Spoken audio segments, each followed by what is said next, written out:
Welcome to A Word for Wednesday. Thank you so much for joining us. Each Wednesday you will find Boggs Family Ministries is here with our host, Davy Boggs. Having you along with us is a wonderful addition. Now, let's enjoy together A Word for Wednesday. Thank you, Brother Devin, and thank you for joining us today on A Word for Wednesday. We're coming to you today from Waynesville, Ohio, at the Lazy OD Ranch. We're home for a few days. Very seldom, I don't know if I ever have, done 2 weeks in a row from the same source, unless it was some type of series. This is the daily readings from W.E. Sangster, edited by Frank Cumbers. I talked from this last week, and there's several great things in here that I'd like to talk about, but I try to break it up a little bit. But I had such a great response last week of people who had never heard of W.E. Sangster. He was a Methodist preacher. I think he was born in 1900. He died young. He died in 1960 at 60 years old. He had a disease, his diagnosis in the last couple of years of his life. Took his voice first. He kept writing. He was an excellent Methodist preacher. But what I like about him are his books on preaching. And one book that I mentioned, and several of you have told me you found it, you've ordered it. These used to be, of course, there's not a lot of bookstores around now. I don't know what I paid for this one, $5, I think. This is The Craft of the Sermon, and this is actually the double volume set. This also has The Craft of Sermon illustration. There were actually 2 books, and then often you'll see them combined into one book. And I mentioned this, and then several readers told me, hey, I went online and found one. I hope you really like it. It's a really great little book. And then the book that I talked about that I read every year is Power in Preaching by W.E. Sangster. I have bought probably dozens of these through the years and given them away. This book, I love this. It has 7 chapters. So usually when I read it, I will read 1 chapter a day for 7 days. And I'll let that just percolate in my mind. This is the book I was talking about that most of my sermon preparation is based on. Everybody's got their own style. They got their own way of putting things together. But this book influenced me as a very young man incredibly. And to me, it explains preaching in a way that seems easy for me to grasp. 7 chapter titles. Believe in your preaching. Keep your preaching to centralities. Keep on a central theme. Work at your preaching. Don't be lazy about it. Work to make your preaching plain. You want it to be easily understood. Make it practical. It needs to be people need to be able to grab a hold of it and apply it to their lives. Number 6, glow over it. Be passionate about the preaching. And he's very plain, and he cautions you that you can't fake passion without it coming across as fake. It's got to be real. You got to glow over it. And then finally, he teaches us to steep our preaching in prayer. Steep it. Boil it. Let it ooze out. Let the power of God ooze out all over that message. Infuse it with God's power through prayer. I love that book. Great little book. I'm not sure. The last one I found, I had to buy a paperback. I wanted to give it away as a gift. I'm down to only 1 copy now. This is another one, The Approach to Preaching, and it's also very good. Not as good as that one, but it's very good. It's more of helping a pastor in some of his duties. Let me see the chapter titles here. The Imperative of Your Call, The Plus of the Spirit, The Husbandry of Time, or Managing Your Time Well, The Conduct of Worship, The Preacher as Pastor, and The Perils of the Calling of the Ministry. That's the approach to preaching. So those of you that are now Sangster fans, I hope you get some good out of those books. This is not tailored to preachers, of course, but some preachers took notice of that, and I appreciate that. I like preachers that are studious, that want to learn, that want to study. I want to talk to you here just a few minutes from this book, another devotional. This one was from January that I marked, that I really liked. It's called What Have I Done? I'll read it to you and make some comments. Sangster said, I used to talk often with a young lady whose conversation was constantly infused with the phrase, what have I done? She was young, she was beautiful, she was happily married in most comfortable circumstances. She had a wide circle of loyal friends. But there are some things in her life that she didn't have.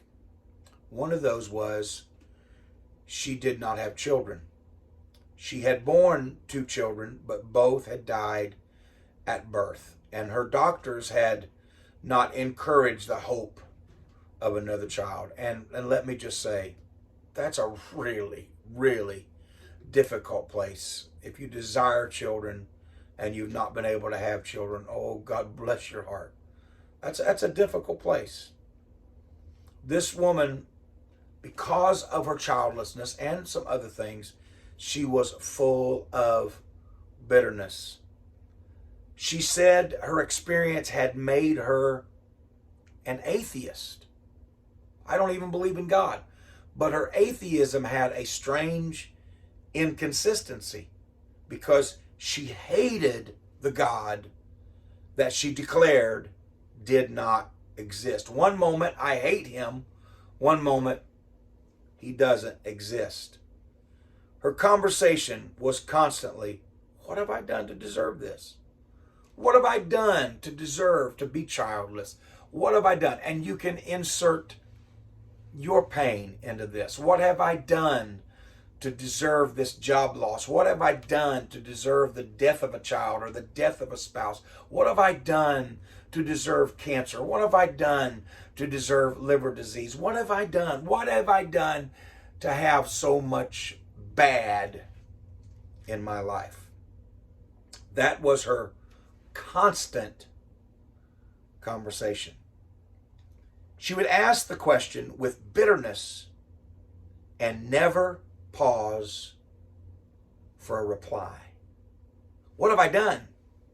But I'm not willing to entertain your answer. The personal disappointment proved to her beyond a peradventure that there was no God in all the wide world. And if there was, she hated him. Sangster said, I was tender with her sorrow, but I could never get her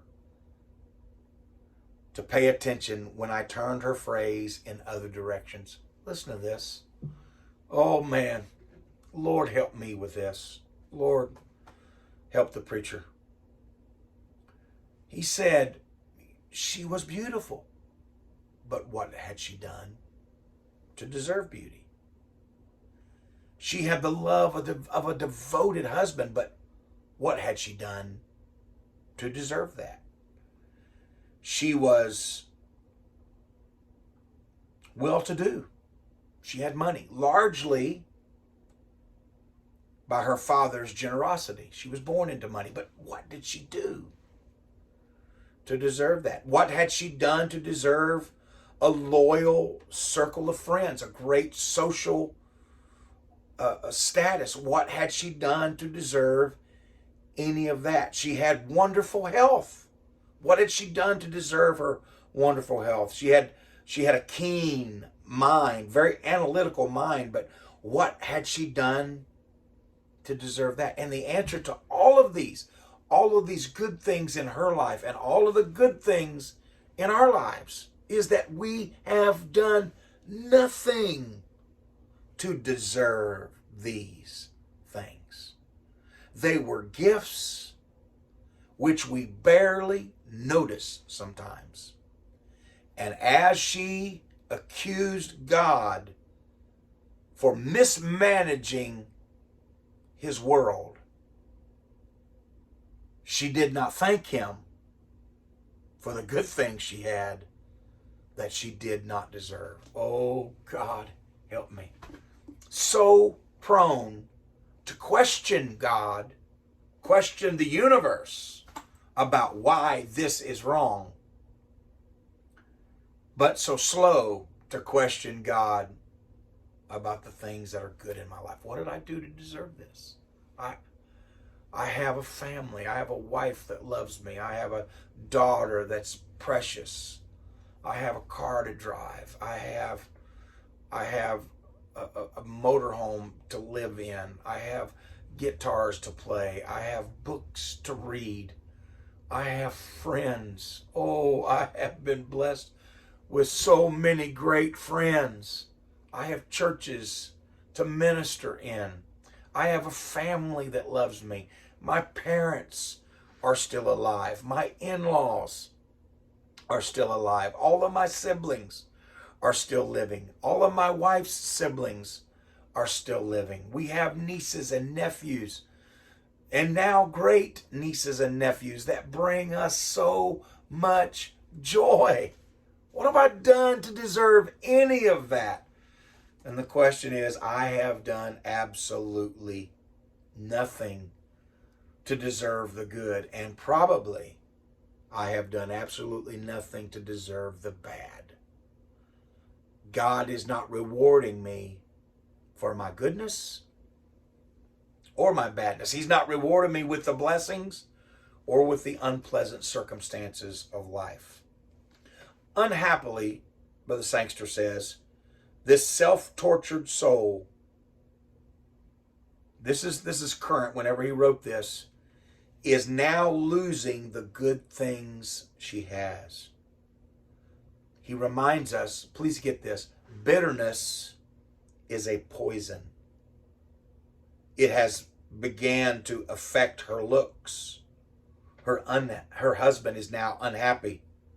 Her friends are less devoted. Her cure?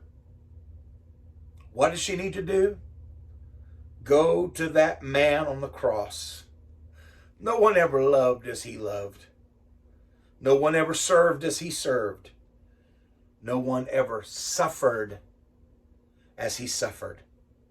And he never says, what have I done to deserve this? No, he says to all the tormented souls, you and I and all the rest, this suffering Savior says, come unto me, all ye that labor and are heavy laden, and I will give you rest. Well, there's treasure in that. There's treasure in that. Thank you for joining us. See you next week. God bless you, friend. That is our word for Wednesday. We are so glad that you've spent a few minutes with us today. If you've been touched by today's episode, please share it with your friends and family. We welcome your questions or comments below or by email. You can find the email address in the description, along with a link to Mile Markers, the website for Boggs Family Ministries. Also, please give this video a thumbs up and subscribe to our channel. Thank you again, and we hope to see you next Wednesday.